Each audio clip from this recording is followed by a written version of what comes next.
Jill here, Special Needs Mom Talks. Yeah, I wanted to touch on a few things today. One thing is that I'm probably haven't really laid out as clearly as I should have, or that might be helpful, is the fact that there are, if you're a special needs parent or you're watching and you're wanting to know more about this type of lived experience, uh, sometimes I do some heavy complaining and whining and just really trying to get the word out there that we feel oppressed a lot. We feel the world is against us.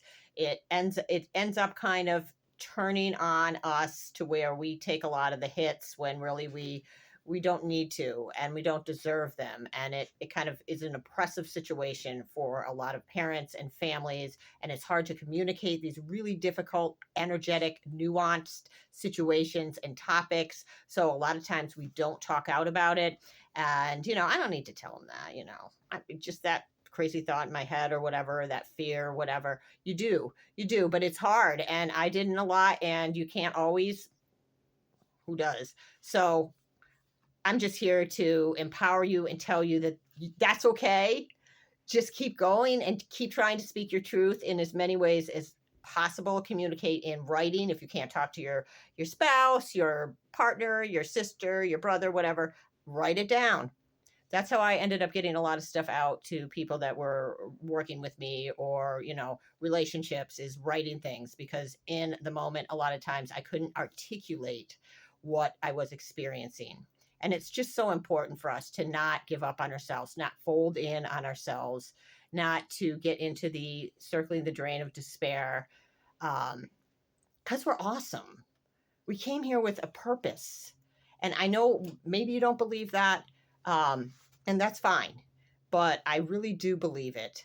And gosh, I also want to say, with the situations we're in with the systems, I think it would be lame to say that there's no services, like there's not enough stuff. There's tons of stuff for people with disabilities, for people with intellectual, mental health.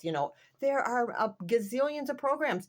But here's the problem. They're all separate from the other kinds of programs that you need to have a holistic lifestyle, and they keep you very dependent and kind of outsourcing your energy constantly. So this is another challenge that comes up for us, that makes us, feel overwhelmed, like information overload.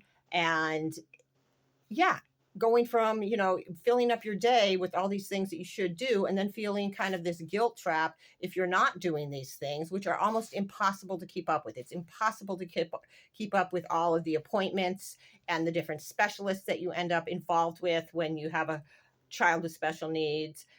Not to speak of your own, whatever you need yourself. A lot of people end up really with their own chronic illness due to the stress and the inability to have a healthy lifestyle. And we need to also stop judging each other. It's hard. It's a hard path. No one is better or worse. We're all doing the freaking best we can. If we got our kids on 85 pharmaceuticals, or they've been in the psych hospital 85 times, or you have, hopefully not 85. I haven't been there 85. Gosh, say, hey, I am an amazing rock star, that I am still walking on this planet and walking through this stuff, because it's hard. And we know their competence of our kids. We know their areas where they are just rock stars. And, it's just, and then we see the judgment coming in from the world, and it's like, it's nutso. So I think my original goal, this little video, was to empower you. Say, yes, it is amazingly hard as a special needs mom at times. It is also an amazing gift, but there's a lot of times I want to say F that SHIT, because it's not some days. So, and that's okay. And just to know that we're human, we're doing the best we can. I believe we're divine. We're higher level consciousness, having a human experience here. And we got this gift of learning these complexities of the human experience through together with this special needs, these beautiful humans that incarnated to teach us. So that's what I got today. That was kind of a ramble. If you stayed with me, I love you. If you didn't, I love you too.